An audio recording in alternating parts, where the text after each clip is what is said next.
Décembre 1960. Patrice Lumumba, porte-parole emblématique du nationalisme africain, est arrêté, torturé et exécuté.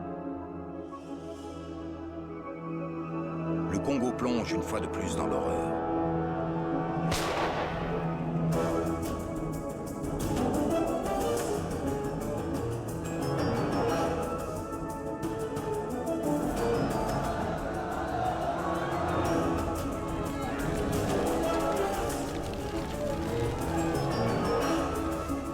Cette terre est-elle marquée à jamais du sceau de la violence et de la malédiction? Quelle place y a-t-il pour les faibles dans cet Eldorado convoité de tous? Noirs et blancs sont-ils jamais parvenus à y cohabiter et à s'entendre? Comment tout cela a-t-il pu commencer?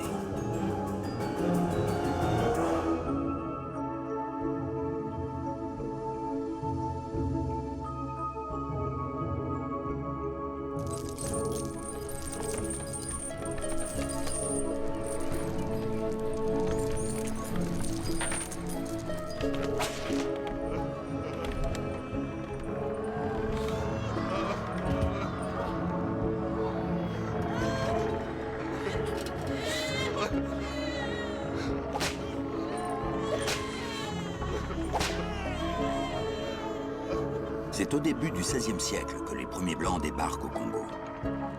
Venus du Portugal, jeunes pour la plupart, ils ont quitté l'Europe pour tenter leur chance en Afrique. C'est dans la violence que débute l'histoire de la cohabitation entre Blancs et Noirs en Afrique. En s'enfonçant avec leur caravelle en terra incognita, c'est de fortune dont rêvent ces négociants portugais. Ils viennent en Afrique chercher des esclaves pour les envoyer en Amérique, récemment découverte par Christophe Colomb. Pendant plus de 3 siècles, l'esclavage va progressivement décimer la région.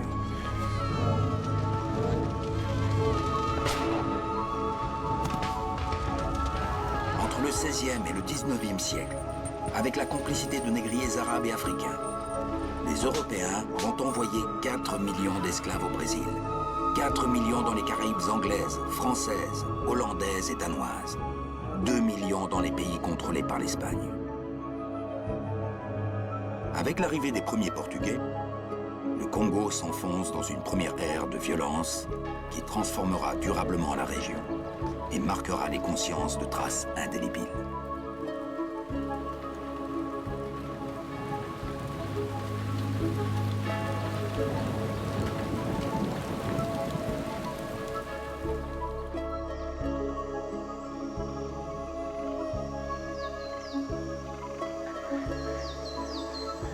Au milieu du XIXe siècle, une nouvelle génération de voyageurs européens débarque au Congo.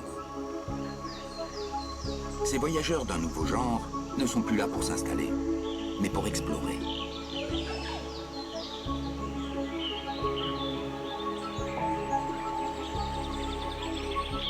Le vent du changement s'apprête à envahir l'Afrique centrale. Les cartes vont bientôt changer de main. Ce sont de nouveaux acteurs qui prennent désormais l'initiative. Des lettres d'explorateurs et de voyageurs choqués par ce qu'ils ont vu en Afrique. J'en ai reçu des dizaines. En tant qu'archevêque primat d'Afrique, je connaissais très bien le terrain. Les personnalités s'adressaient spontanément à moi. Ils savaient qu'ils pouvaient me faire confiance. J'ai plus de 20 ans de brousse derrière moi.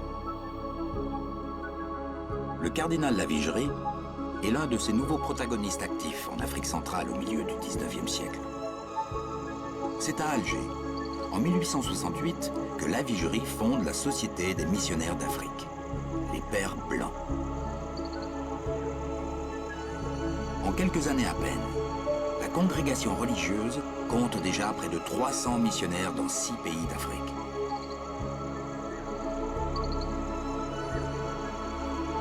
Ces différentes fonctions font de Charles Martial Lavigerie l'un des plus grands spécialistes de l'Afrique de son temps, et par la force des choses, l'un des plus grands ennemis de l'esclavage.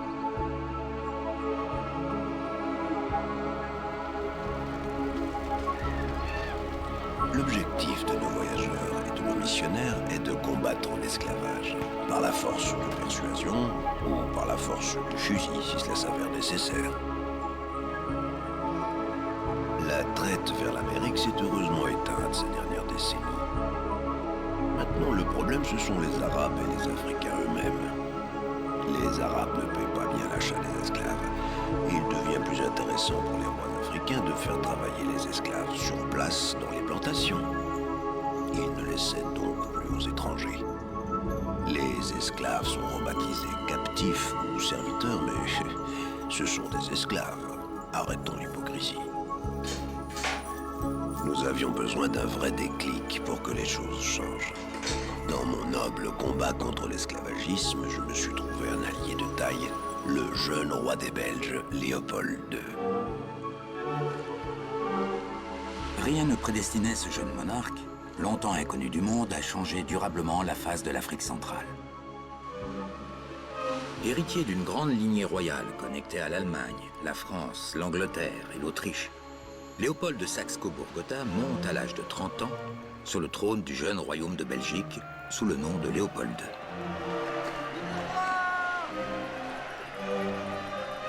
Ambitieux, boulimique, stratège, grand admirateur des puissances voisines de son petit royaume, le jeune Léopold sait qu'il doit diriger un des pays les plus prospères d'Europe, la Belgique.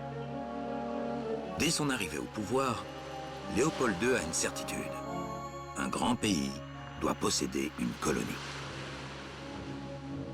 L'obsession coloniale de Léopold II le pousse à s'intéresser à plusieurs régions du globe. Toutes ses premières tentatives de colonisation restent vaines. Mais en 1877, une nouvelle opportunité inespérée s'offre à lui. Nous devons nous procurer une part de ce magnifique gâteau africain. Avec ce nouvel objectif, Léopold II adopte un nouveau discours. C'est en tant que roi philanthrope qu'il se présente désormais auprès de la bonne société occidentale. L'esclavage qui se maintient sur une notable partie du continent africain constitue une plaie que tous les amis de la civilisation doivent désirer voir disparaître.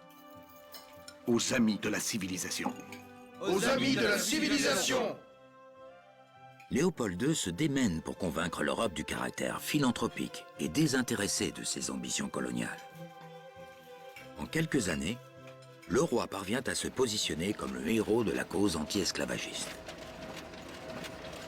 Pas question de mentionner ses visées impérialistes.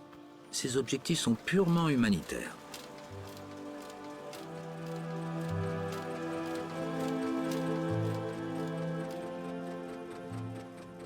Afin de mener à bien ses desseins coloniaux, le roi des Belges doit s'entourer de collaborateurs ambitieux, à la hauteur de son pari insensé.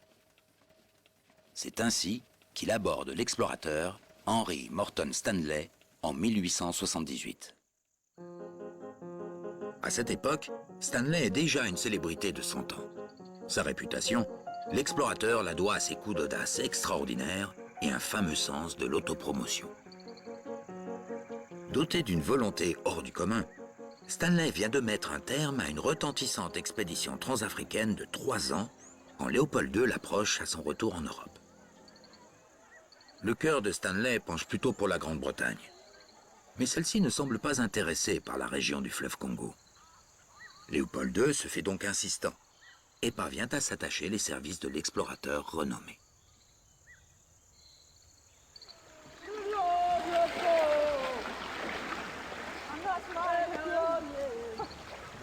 Au prix d'un salaire de ministre et d'une belle publicité, Léopold II renvoie Stanley, accompagné de collaborateurs belges et européens, explorer l'intérieur du territoire congolais. Stanley est chargé de fonder des postes le long du fleuve, au nom d'un comité d'études piloté par le monarque lui-même. Le but est de prendre de vitesse les autres puissances européennes, elles aussi intéressées par la région.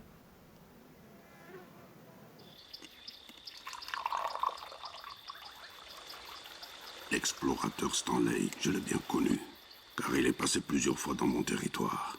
Il a été bien content de bénéficier de mes services. Personne ne refuse l'aide de type au type. Le plus grand marchand d'Afrique centrale, riche propriétaire de plantations, haut représentant du sultan. Je suis dans le commerce de l'ivoire et de la traite depuis toujours. J'ai toujours respecté les Européens, et ils m'ont toujours respecté. Ces hommes blancs